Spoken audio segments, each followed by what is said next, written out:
So welcome everybody. As you've heard, there was supposed to be a big Trump announcement today, and a little bit ago that dropped. Although I'm not sure it's what everybody was expecting, and I know I'm not reading the comments, but I already know what's in the comments. I'm getting to it. I'm getting there. But yeah, Trump made his announcement a little bit earlier on Truth Social. Posting that the major announcement was dropping. My official Donald Trump digital trading card collection is here. Oh, digital trading card collection. So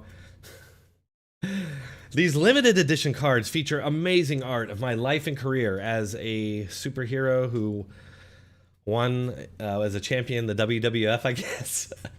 Very much like a baseball card, but hopefully much more exciting. Go to collecttrumpcards.com / never mind, just collecttrumpcards.com and get your cards now. Only $99 each, folks. Would make a great Christmas gift. Don't wait. They will be gone, I believe, very quickly. So I guess these are NFTs? I guess. I'm not really sure. Was that the big announcement? No, it wasn't. Although he does call this a major announcement here, so it's a little confusing. And I think he may have made a mistake by doing that, by putting this out first. So there's that announcement. And then we have this announcement from Jack Posobiec over on Twitter. Exclusive video. He's obtained a copy of President Trump unveiling the major planks of his official free speech policy proposal. So this is going to be, ties right into the topic I wanted to talk about anyway today. So that's just perfect. This is the first video drop in a series to come from his 2024 presidential campaign. So there is an actual real announcement, and we will watch that now.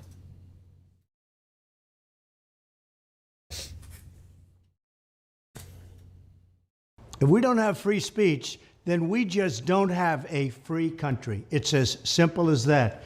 If this most fundamental right is allowed to perish, then the rest of our rights and liberties will topple just like dominoes, one by one. They'll go down. That's why today I'm announcing my plan to shatter the left-wing censorship regime and to reclaim the right to free speech for all Americans. And reclaim is a very important word in this case because they've taken it away. In recent weeks, bombshell reports have confirmed that a sinister group of deep state bureaucrats, Silicon Valley tyrants, left-wing activists, and depraved corporate news media have been conspiring to manipulate and silence the American people. They have collaborated to suppress vital information on everything from elections to public health. The censorship cartel must be dismantled and destroyed, and it must happen immediately. And here's my plan. First, within hours of my inauguration, I will sign an executive order banning any federal department or agency from colluding with any organization, business, or person to censor, limit, categorize, or impede the lawful speech of American citizens. I will then ban federal money from being used to label domestic speech as mis- or disinformation. And I will begin the process of identifying and firing every federal bureaucrat who has engaged in domestic censorship, directly or indirectly, whether they are the Department of Homeland Security, the Department of Health, Human Services, the FBI, the DOJ, no matter who they are. Second, I will order the Department of Justice to investigate all parties involved in the new online censorship regime, which is absolutely destructive and terrible, and to aggressively prosecute any and all crimes identified. These include possible violations of federal civil rights law, campaign finance laws, federal election law, securities law, and antitrust laws, the Hatch Act, and a host of other potential criminal, civil, regulatory, and constitutional offenses. To assist in these efforts, I am urging House Republicans to immediately send preservation letters, and we have to do this right now, to the Biden administration, the Biden campaign, and every Silicon Valley tech giant ordering them not to destroy evidence of censorship. Third, upon my inauguration as president, I will ask Congress to send a bill to my desk revising Section 230 to get big online platforms out of censorship business. From now on, digital platforms should only qualify for immunity protection under Section 230 if they meet high standards of neutrality, transparency, fairness, and non-discrimination. We should require these platforms to increase their efforts to take down unlawful content such as child exploitation and promoting terrorism, while dramatically curtailing their power to arbitrarily restrict lawful speech. Fourth, we need to break up the entire toxic censorship industry that has arisen under the false guise of tackling so-called mis- and disinformation. The federal government should immediately stop funding all nonprofits and academic programs that support this authoritarian project. If any U.S. university is discovered to have engaged in censorship activities or election interferences in the past, such as flagging social media content for removal of blacklisting, those universities should lose federal research dollars and federal student loan support for a period of 5 years and maybe more.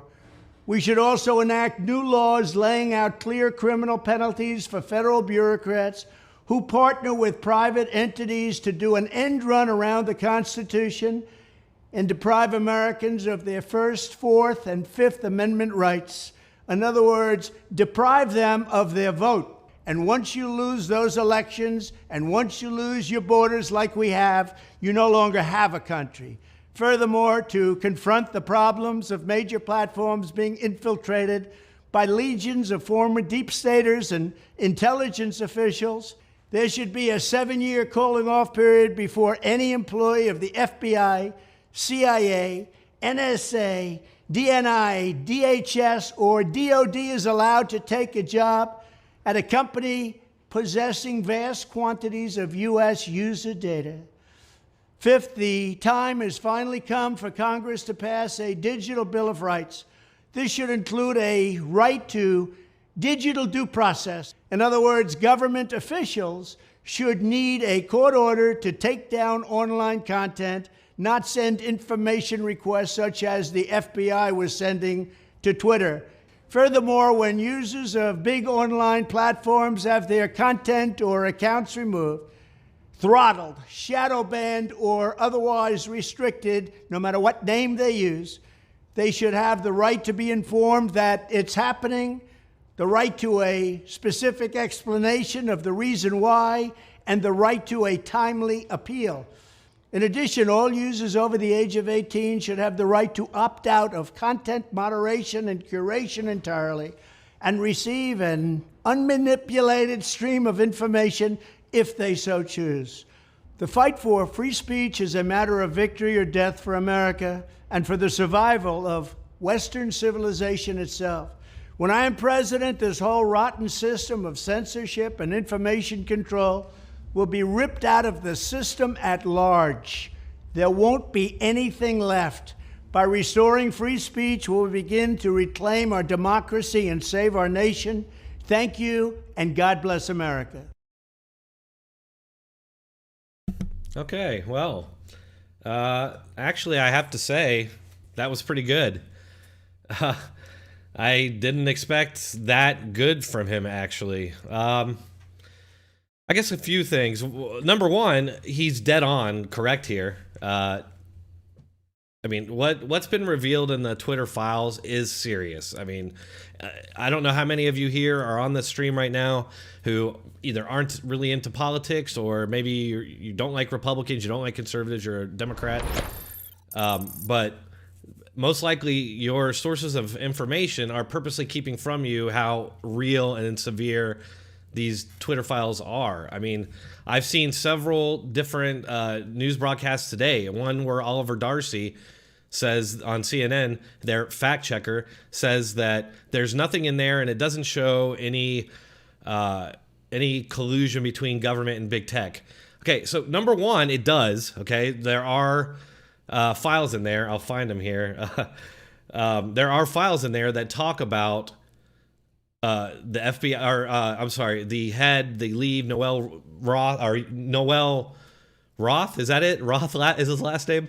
The lead of the Twitter safety team, trust and safety team. There was correspondence within that group where they talked about meeting with the FBI. So we already know that the FBI was involved.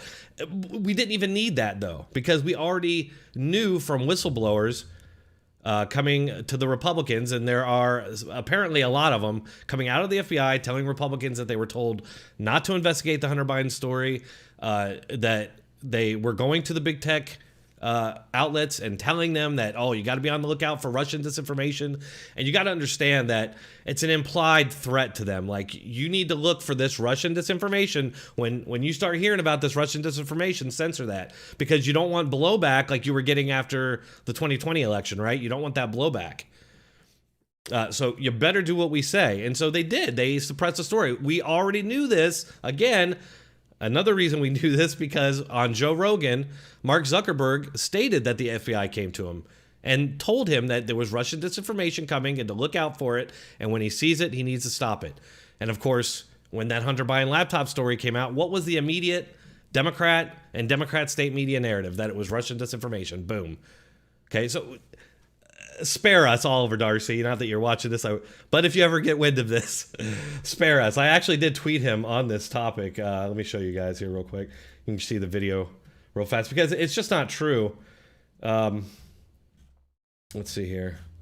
As you know, if you're watching this isn't like a very... Elon Musk has claimed he wants to bring transparency to Twitter, and, well, it's not totally what's happening, but cue the birth of the Twitter files. Let me tell you more. Musk selected a handful of journalists unaffiliated with major credible news organizations with whom he has shared internal Twitter systems and communications that seem to focus on some of Twitter's most high-profile and sometimes controversial content moderation decisions.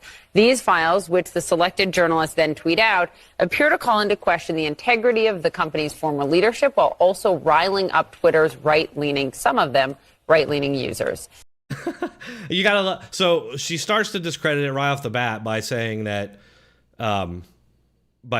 he gave it to select reporters. Well, yeah, because the media is involved in all of this. So why would he release this stuff to them? Like, they are the corrupt part in all of this. So yeah, why would they give it to him? And it's clear why they didn't, because they're spinning every bit they can and trying to discredit. By saying that, you know, he gave it to specific journalists, and then saying it's riling up the right-wingers on Twitter. Oh, it's riling up right-wingers. So that means there's nothing to it, because we've been told over and over again that anything you don't want to hear is right-wing Russian conspiracy theory or something. All right. And so when you hear those words, anybody who's like a normal CNN watcher and believer, they're just going to instantly dismiss whatever comes out in these files. This week, former CEO quote file with many. O'Sullivan. Thanks, guys, very much for being here. And Oliver, we'll get to your reporting in just a minute on these. I would, though, like to begin with, I think, what is maybe the most talked about Twitter file. What are they called? Is that right? The Twitter file? Yeah, Twitter file. The Hunter Biden laptop. Mm-hmm. And the New York Post story that was squashed weeks ahead of the election. What has come out of the Twitter files on that? Well, I think, one, we need to first say that Jack Dorsey admitted that suppressing the New York Post story was a mistake. So that he did, I think, last year. So who cares? You know, the damage has been done. This is classic drive-by media stuff, by the way. They do their damage and they speed off, and that's what you're seeing right here. He apologized, so it's done and over. Done. Move on. You know, MoveOn.org, that organization was started by a bunch of Democrats who wanted the media and Republicans to move on from the Clinton scandals. And that's like the strategy ever since. They just want you to move on from anything that they don't want you to hear about Democrats, or that puts Democrats in a negative light, or the media, because again, they're two sides. They are united, allied. They are one and the same.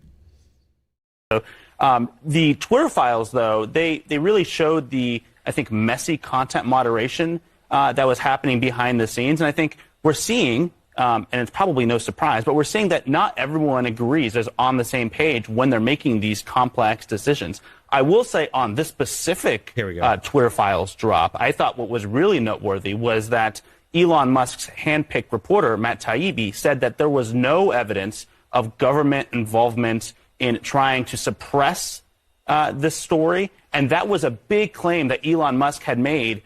See, that's just such crap. I mean, we already had evidence of that. We already knew that that was going on. I mean, there's so many stories. There's so many stories out there. Of course, they're all on like right-leaning outlets. You would think whistleblowers would be a big deal, right, in the media, especially after those whistleblowers that came after Trump. Remember how hallowed and heroic they portrayed whistleblowers?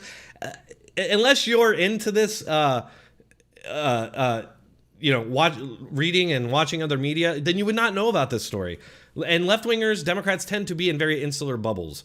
And I've talked about this before, but Jack Dorsey talked about it. Studies done on Twitter where they found that right-leaning people, right-wingers and Republicans tended to go into Democrats, follow left-wingers, and engage them. Whereas the left and Democrats did not do that. They would not follow the right and people they disagree with and would not engage with them. And so that I think that's a big reason why this isn't a big story.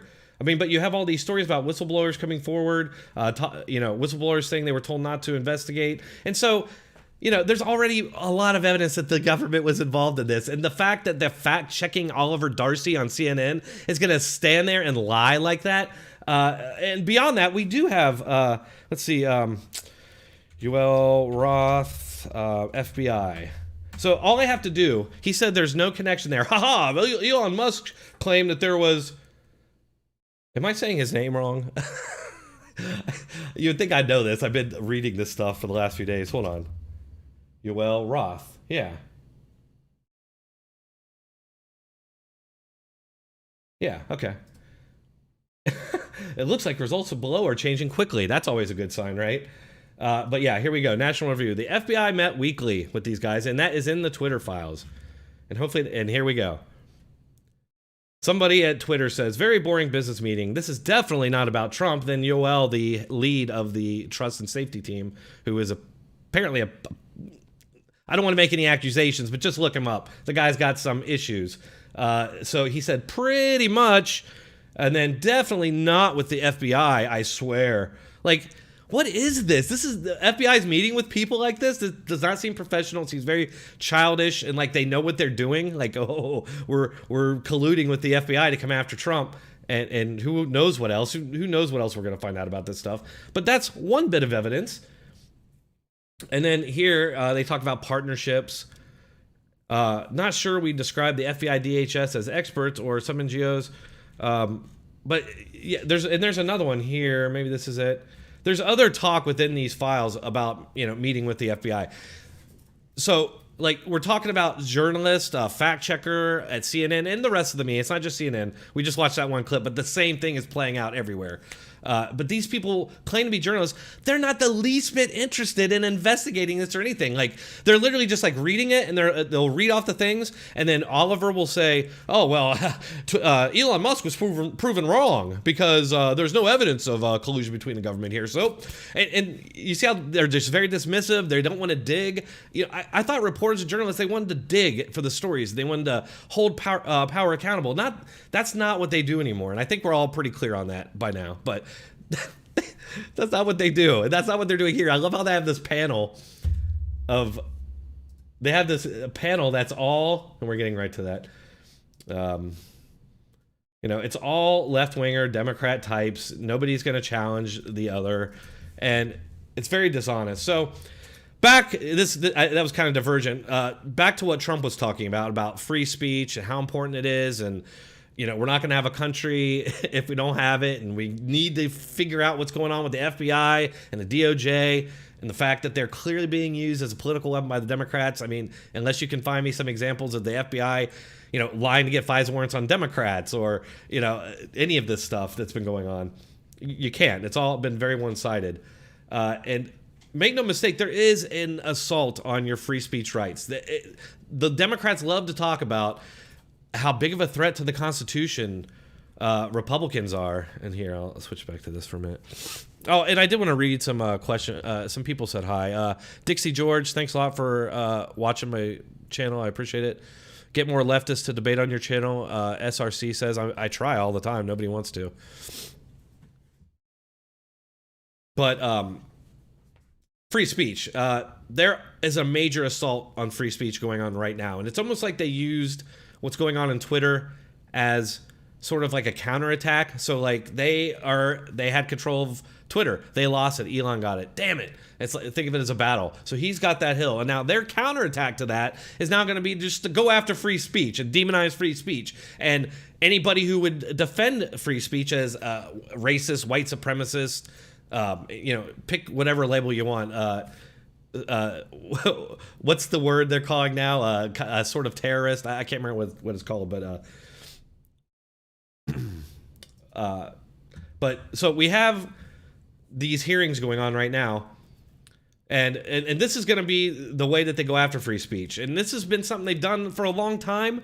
We've seen them try to like connect violence to Republican rhetoric and stuff like that. You see on The View the other day, they said, they had Sunny Hostin up there saying that, Democrats don't get violent. You don't see this violence on the Democrat side. It's just the Republican side. That's a lie.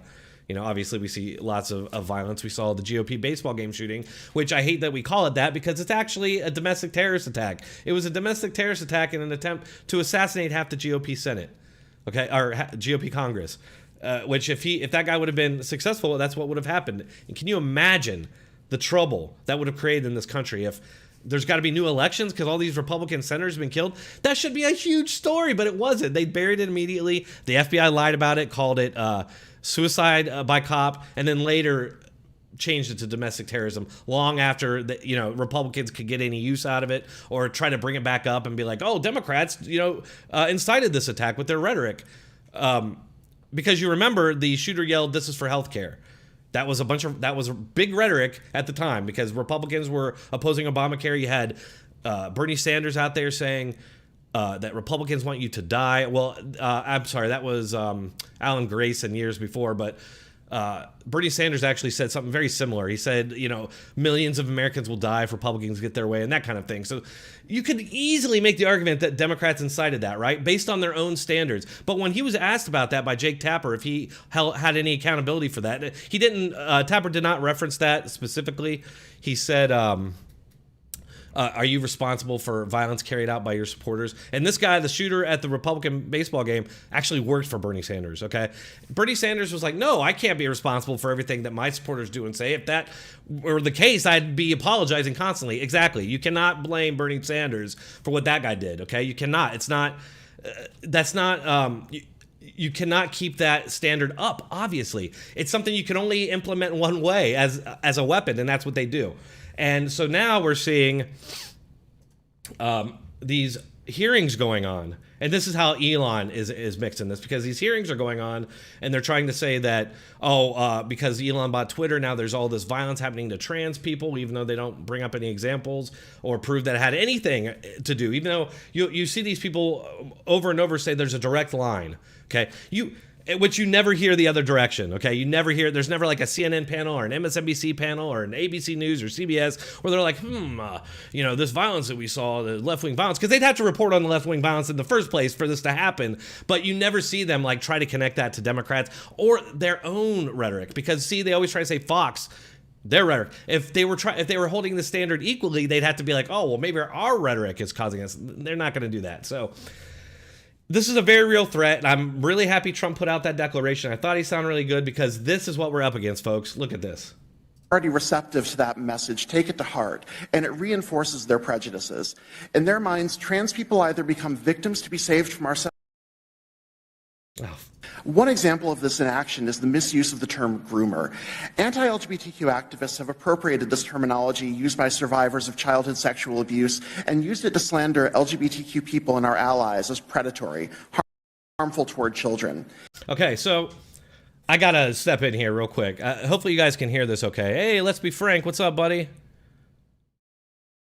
Yeah, Frank, I was just saying that he should have led with the agenda, had the cards come out like this weekend or something. Like, what was that? He obviously thought he'd get the biggest boom and views on the NFT if he did that first, but I agree. I think it was a bad move because it's going to overshadow the message that came out.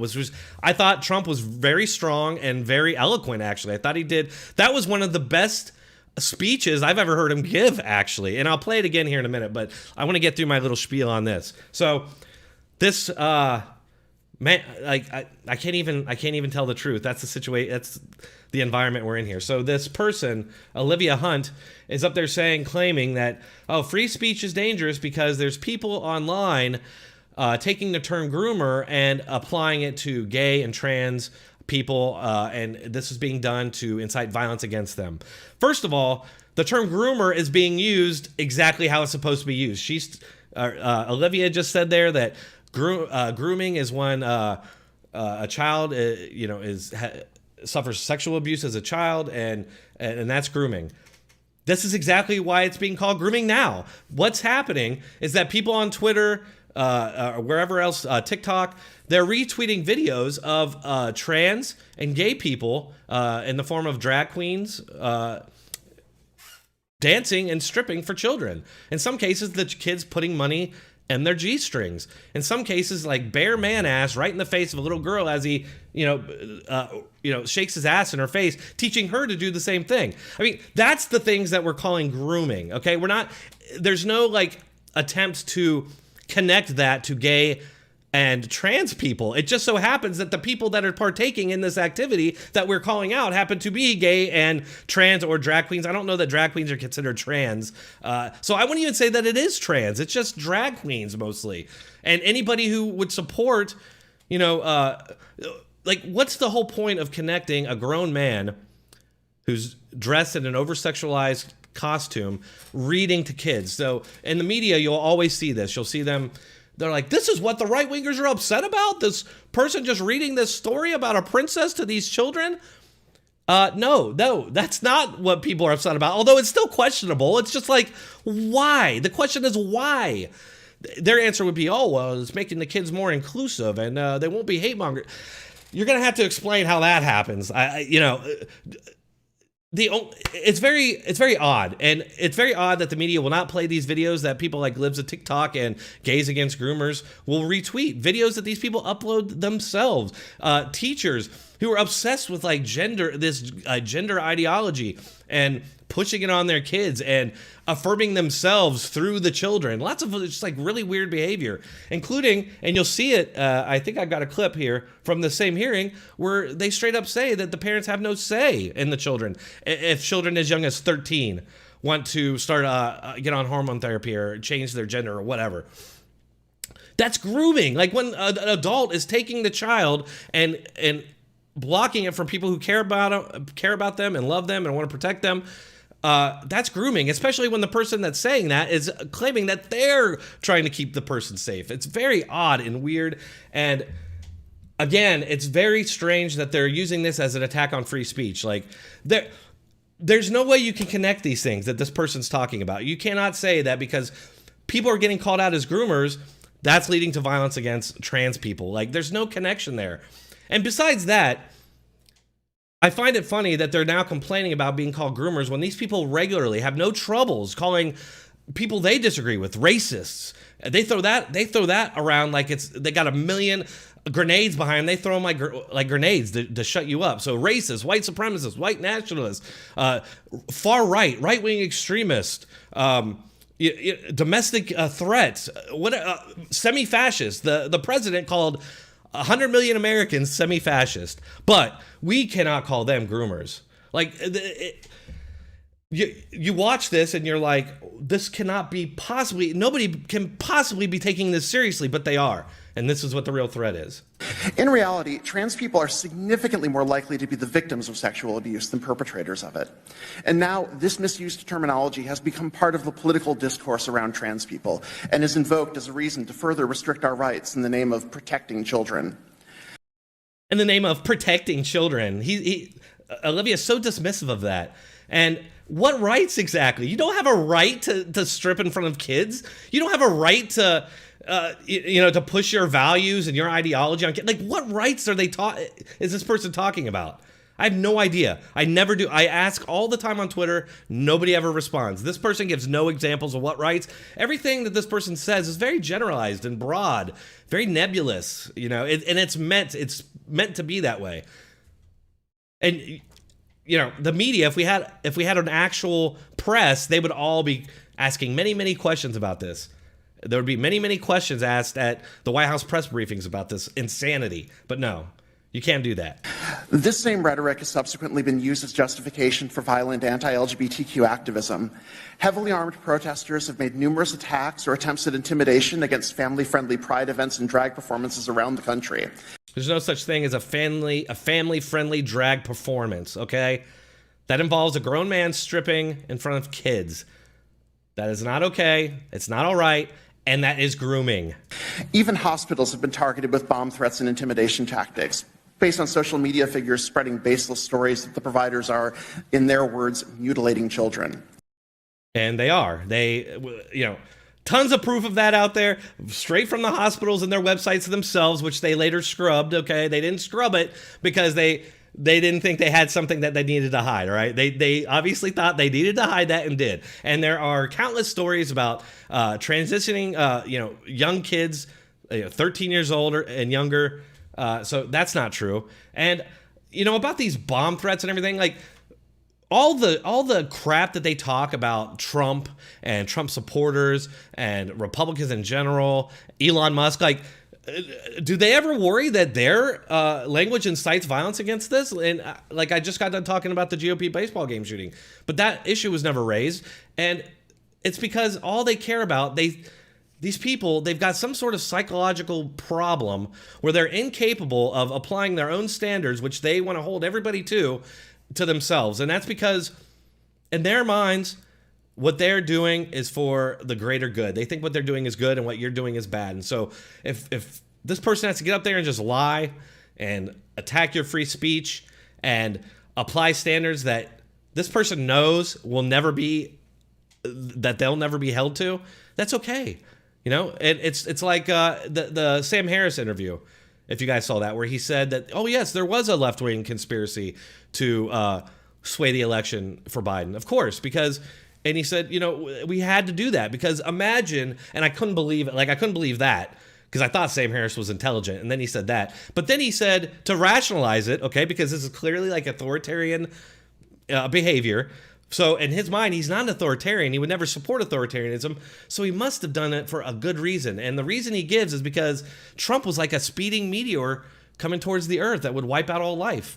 So if there was a meteor coming towards Earth, wouldn't you do anything you could to stop it? And that is the danger with these people. I'm telling you, I've had this website, I've had this YouTube channel since 2009, but I didn't really start getting it going until like 2015.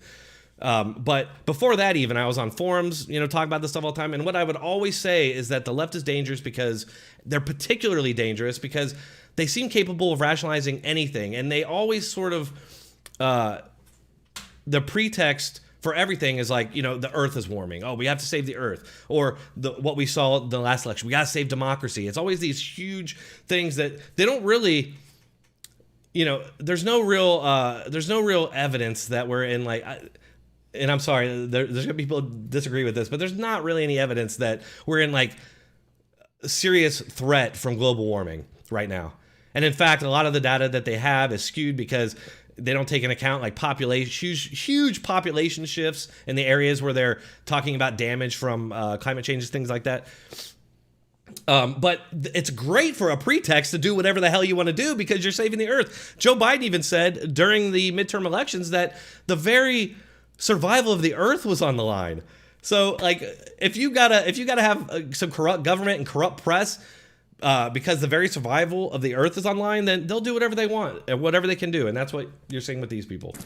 There's a straight line that can be drawn from the legislation trying to strip trans people of our human rights to the increasingly hostile and inflammatory rhetoric portraying us as a threat to society, to the acts of violence that have taken far too many lives. I mean, the bedrock of the left, this person's ideology is no doubt that whites are a threat to everyone. I mean, that's like the driving force behind our culture right now, is that white people, specifically white men, are some sort of a threat. Jon Stewart said white people are a problem.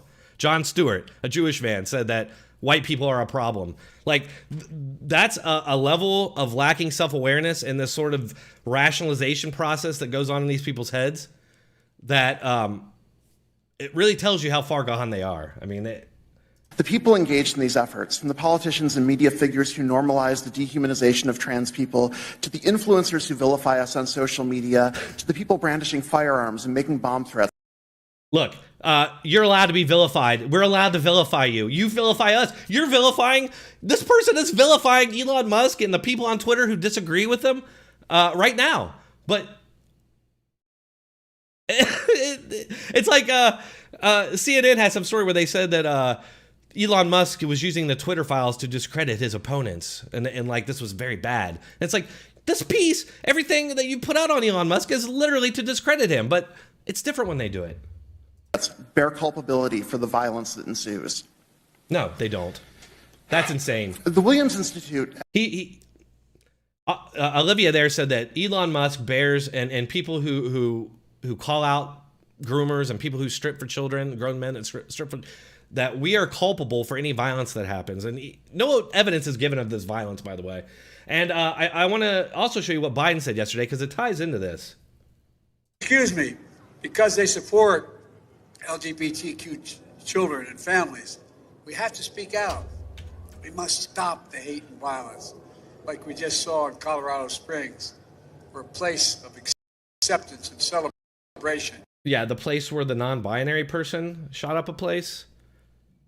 It's just like the other shooting, the Pulse nightclub, where the gay guy shot up the nightclub. Like they want to make these things about their narratives, but they're not, and they just lie. He's just lying. Like, we already know this guy was not like some anti-gay guy. You know, you quit hearing about that guy in that story totally, because if they report about it, and it's just like the shooting that happened at the nail salon, the white guy, and they try to say, well, it was this racist shooting, even though he shot everybody. He didn't just shoot 80 people, and he said himself it had nothing to do with that. These people are just insane. But the president here is lying, and he's going to call you a racist, a homophobe, a transphobe, and every other phobe and ism if you don't agree with him. Was targeted for violence and terror. We need to challenge the hundreds of callous, cynical laws introduced in the states targeting transgender children, terrifying families. What laws targeting? There's no such thing. He's lying. And criminalizing doctors who give children the care they need. We have to protect these children so they know they're loved, and we will stand up for them and say they can seek for themselves. What? Children? Oh, God. Folks, racism, anti-Semitism, homophobia, transphobia, they're all connected. But the antidote to hate is love. Oh, this law. Yeah, you're shouting and yelling and smearing of. See, like, look at, he's just throwing labels at anybody. Like, anybody. You're a homophobe, a racist, a transphobe. But if you call me a groomer, then you're inciting violence against me. Like, what? Like, I feel like we're in a lot of danger, folks, because this stuff is just so transparent and so easily refuted.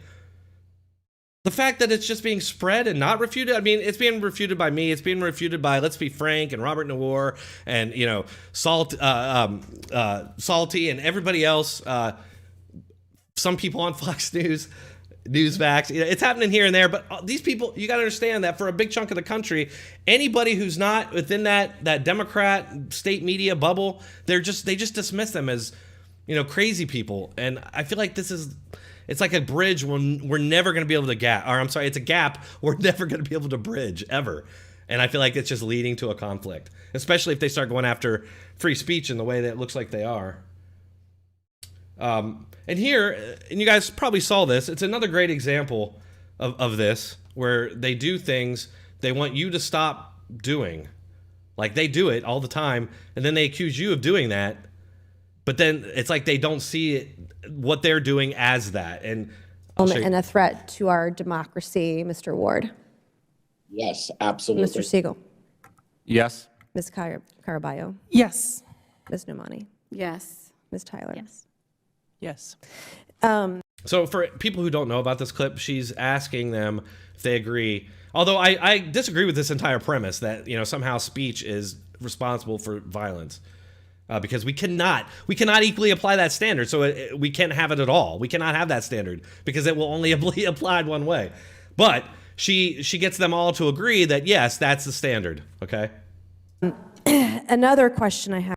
Alejandra Caraballo also recently tweeted on November 19th, not even a month ago, that the Supreme Court, vested with the judicial power of the United States by our Constitution, stated they are not a legitimate court issuing decisions. And also the Supreme Court is an organ of the far right. So my last question today of Ms. Caraballo, do you stand by these comments, this kind of rhetoric on social media? And I do just want to point out, she called the institution of the Supreme Court compromised.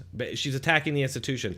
What did we hear for like the entire 4 years and then 2 years of Biden from the media and Democrats? That attacking institutions is a threat to democracy.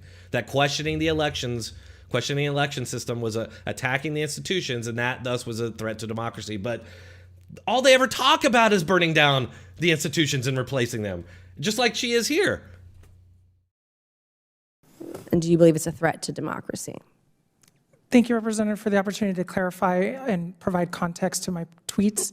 I have a question. There's no context. Do you believe your rhetoric is a threat to democracy when you're calling to accost a branch of government, the Supreme Court? I don't believe that's a correct characterization of my statements. Did you not tweet? I mean, it's right there, right? We can read it. But she's just like, it's not there.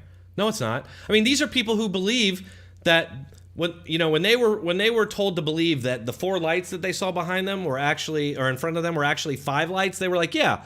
When the torturer was like, how many fingers am I holding up? They said 5, and they're like, oh, good. These tweets, they're just not there.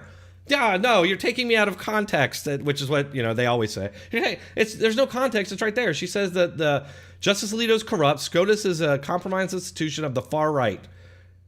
And in the other tweet that she had there, she said that tweet that accost. She said that and I've had to.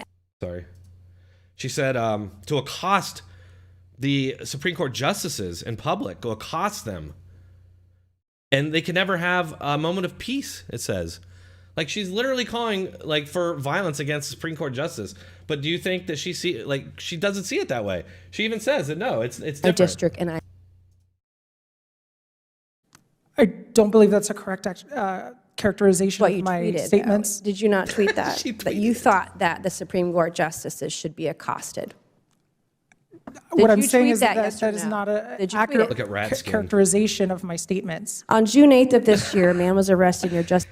It's not a correct characterization of her statements. Like, she's never going to agree that she's inciting violence because it's just different. And that is the threat. That is the very real threat here. I'm going to go back to Trump real quick, because some of you guys might not have seen this. But I'm not going to play the whole thing. I'm going to kind of go through it. But listen to what Trump says. He's so right. And this is like the best I've ever heard Trump speak. I got to be honest. He looks really good and he sounds really good. Although I'm ready to move on from Trump. If we don't have free speech, then we just don't have a free country. It's as simple as that.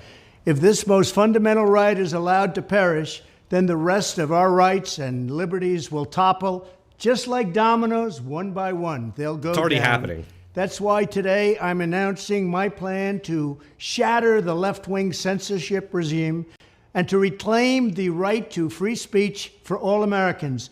And reclaim is a very important word in this case because they've taken it away. In recent weeks, bombshell reports have confirmed that a sinister group of deep state bureaucrats, Silicon Valley tyrants, left-wing activists, and depraved corporate news media have been conspiring to manipulate and silence the American people. They have collaborated to suppress vital information on everything from elections to public health. He's speaking really well. well. The censorship cartel must be dismantled and destroyed, and it must happen immediately. And here's my plan. First.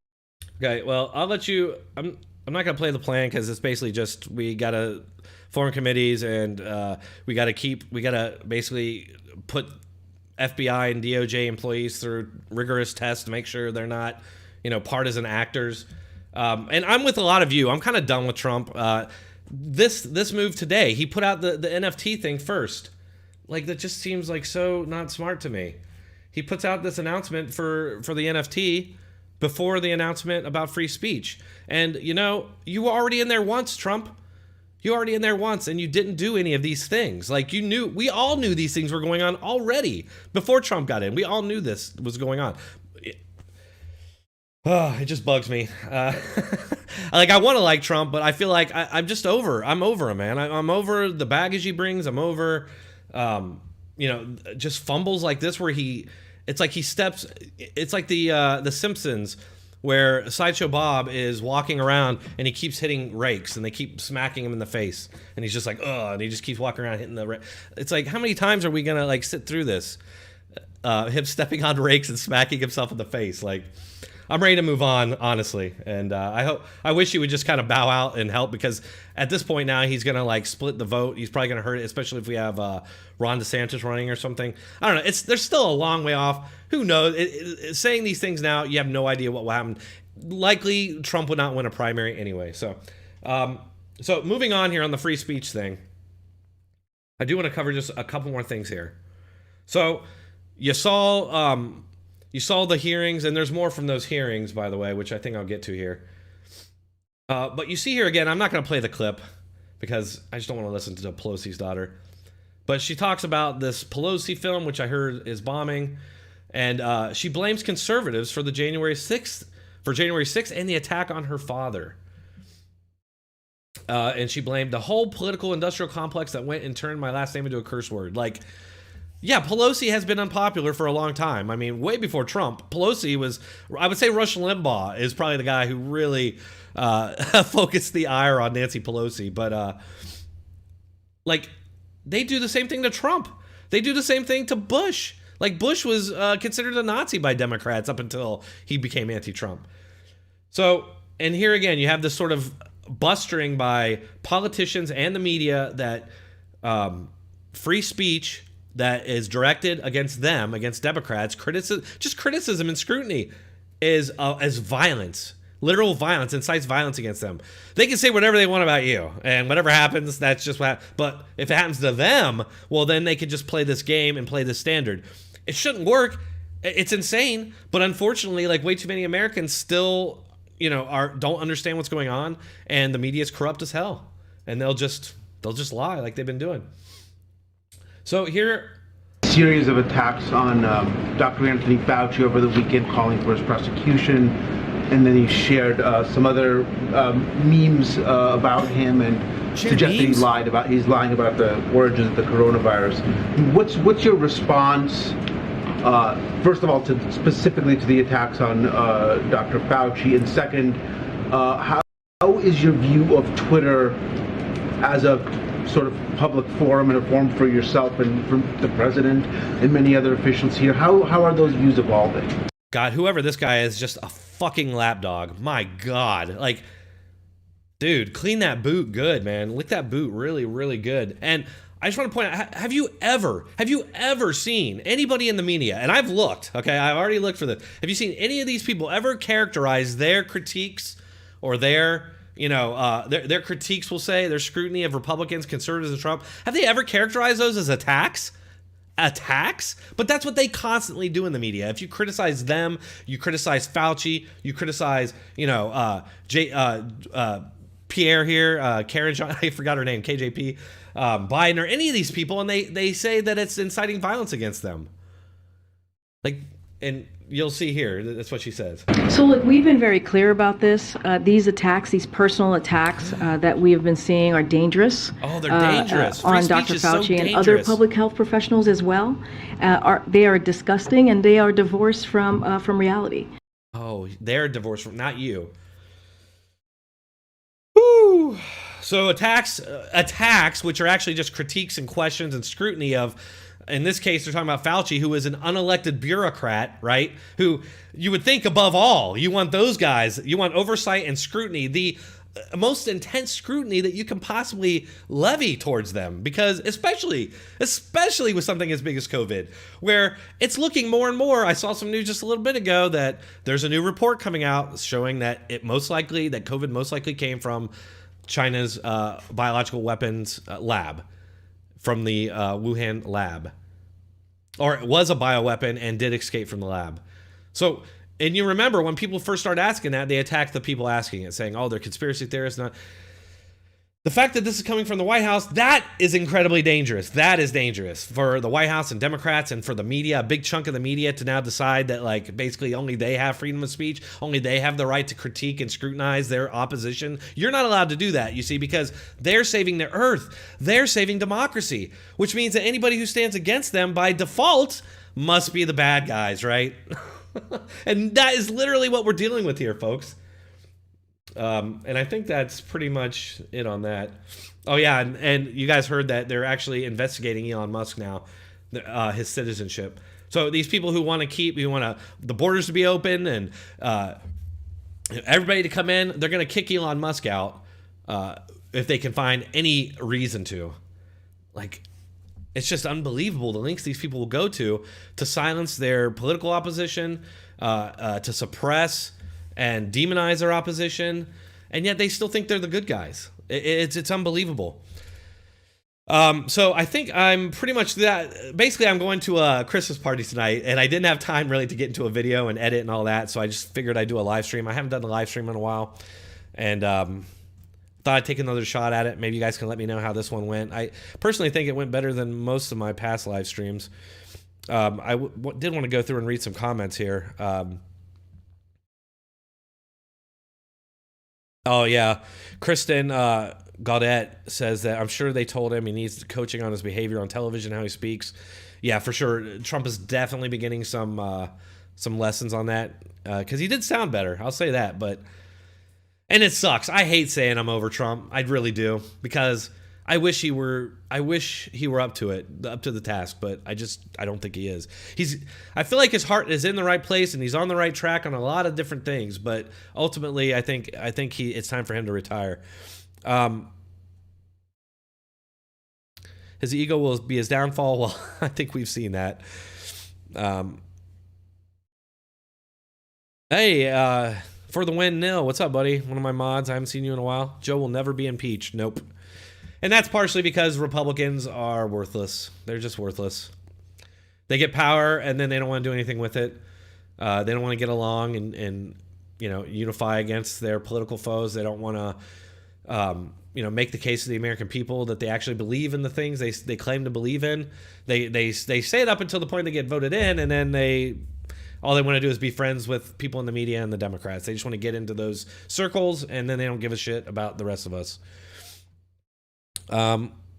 Trump, C. Jones says, Trump not win a primary ? I wouldn't count him out. I wouldn't count him out, but like I said, there is a lot of time between now and the primaries, much less the election. And I'll tell you, a lot can happen in just a couple weeks, much less months and years. So anything that we're saying here is so hypothetical. In fact, I should come back and do a video about this live stream after the election in 2024. We'll compare what actually happened. He will be sworn in by the Supreme Court, John says. Yeah. Internet God, I miss Rush. Me too, man. I miss him all the time.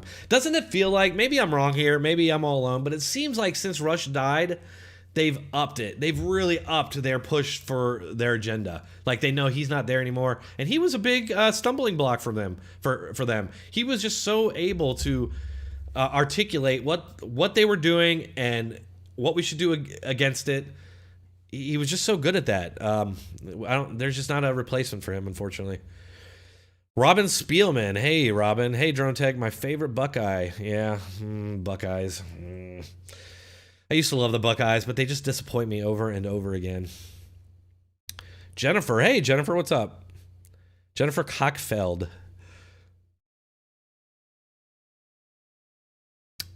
Sorry, I'm like smacking my lips a lot in the camera.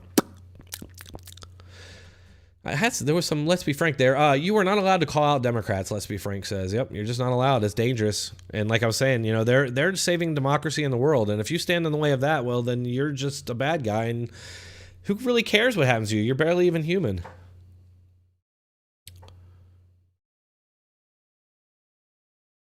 Yeah. Richard Cranium says, I like this chat. Proof we don't have to goose step in time to move in the same direction. Yeah, exactly.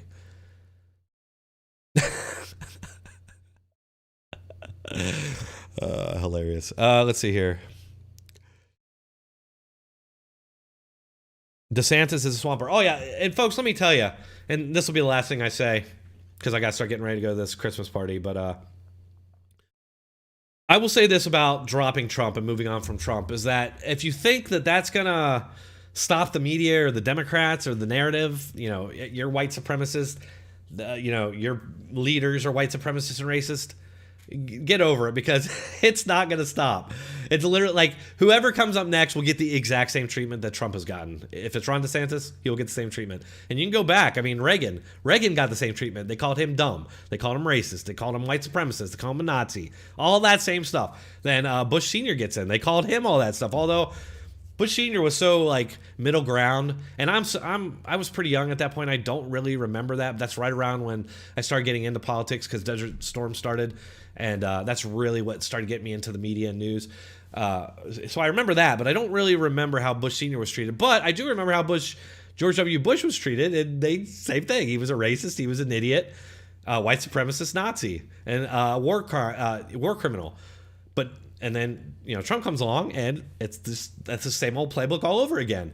I find it hilarious that Bush is suddenly in their good graces because he joined them, which is just weird. It's like they probably just gave him that ultimatum, like, oh well, the only way you're coming back into the fold after everything you did is to just side with us essentially. And he's like, oh, okay, whatever.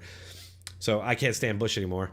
But yeah, just realize that whoever we get, it's going to be the same. Which I hate to be, I sound like I'm trying to blackpill you all when I say that kind of stuff. I'm not. There are obviously ways that we can fight back, and we should keep fighting back. We should keep doing what we're doing. Support, channels like mine, like Let's Be Frank, Robert Newar, all these guys who really deserve it and are really at some point. I mean, if we lose the media, we lose everything else. That's going to be it. We lose YouTube. We're all going to be on our own Substacks or whatever, doing the same thing, and that's just what we got to do. Hopefully at some point the pendulum will swing back the other way and we can correct some of this stuff. But well, everybody, thanks for watching. I really appreciate it. I would suggest that you go and follow me on Twitter. I'm pretty active on there. Twitter's a lot more fun place at this point, so I'll put a link for that. There you go. Definitely come and follow me on there. You can follow me on Rumble as well. I am on Rumble now. I've been on Rumble forever, but nobody seems to know I'm there, even though I talk about it here and there. Obviously, I'm not doing it enough. Let me get that link here real quick. There is my Rumble, which I think you can get all this stuff in the... Yeah, all these links are in my description. So, and also Prepare with Dronetek. If you want to support this channel, Prepare with Dronetek is a great way. Christmas is coming up. It's a great gift. You can also, I have a PayPal if you'd like to donate and support. It's something I've had people in the audience who have been doing that for me for years, and I can't tell you how much I appreciate it. Between you guys and the sponsors, it's the only reason I've been able to keep going all these years. So really appreciate it. Glad to see you all again. Let me know in the comments what you think about this live stream. If you liked it, I might start doing like an afternoon live stream. I'm much better in the afternoon than the evenings. I have 3 kids. 2 of them I'm with all day, and they just turn my brain into mush. Anybody who's raised kids all day has been a stay-at-home mother or father knows. So I'd much rather do live streams in the afternoon like this. It's a lot better. So just let me know what you think. Maybe we'll get this going every week, and I can start bringing people like Frank on and Robert, and we can have a good stream maybe start from this. So really appreciate you all watching. Thanks a lot, and I will see you all on the next one. Later.